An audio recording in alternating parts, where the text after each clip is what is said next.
कृपया ध्यान दें, गाड़ी क्रमांक 128008 सुपरफास्ट समता एक्सप्रेस थोड़ी ही देर में प्लेटफॉर्म क्रमांक 3 पर आ रही है।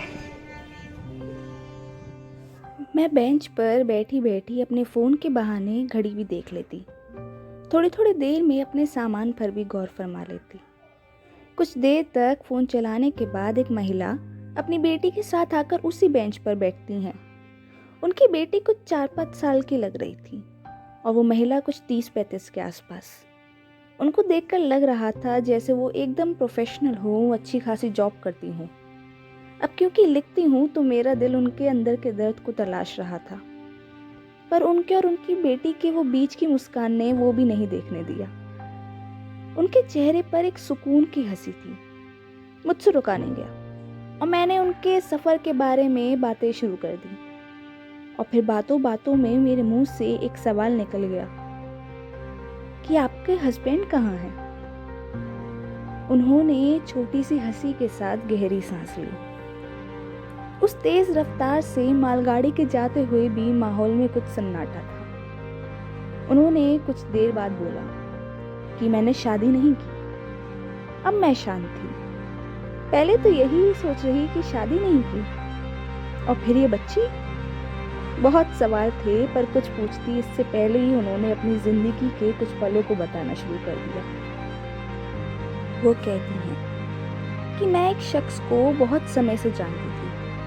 वो मुझे समझता था और मैं उसे, मतलब हम दोनों ही एक दूसरे को अच्छे से जानते थे। अब प्यार था नहीं था पता नहीं, पर एक अंडरस्टैंडिंग जरूर थी। मैंने शादी के लिए उसके अलावा किसी और को नहीं देखा था। पहले तो मेरे पेरेंट्स को उसकी लड़की की मंजूरी थी, पर शायद उसकी कास्ट की नहीं। काफी टाइम तक समझाने के बाद वो राजी हो गए, पर उस लड़के की एक्सीडेंट में मौत हो गई। उसकी यादें दिल को सुकून दे देती हैं और आंखों को आंसू।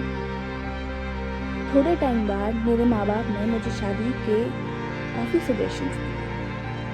एग्जाम्पल में कुछ अरेंज मैरिजेस भी बता दी। उनका बस इतना बोलना कि शादी कर लो, तुम सेटल हो जाओगी, तुम्हारी खुद की फैमिली होगी, तुम्हें जीने का मकसद मिलेगा, बस इसी बात ने आज मुझे इस मुकाम तक पहुंचा दिया। मैंने उनकी बात मान ली। Yes, I got settled in my life, I got my family. मेरे पेरेंट्स और एक नन्ही सी जान जिसे मैं 2 साल पहले छोटे से ऑर्फनेज से अडॉप्ट किया था। इस बच्चे को भी इसकी फैमिली मिल गई और मुझे जीने का मकसद।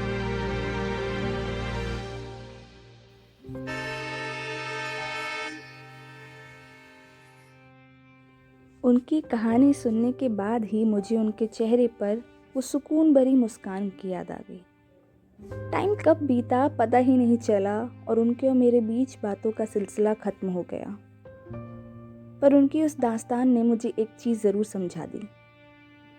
ज़रूरी नहीं कि खुश होने के लिए इंसान ही हो, बस सही ज़रिया हो तो खुशियाँ खुद ब खुद अपने चेहरे पर घर बसा ही लेती हैं।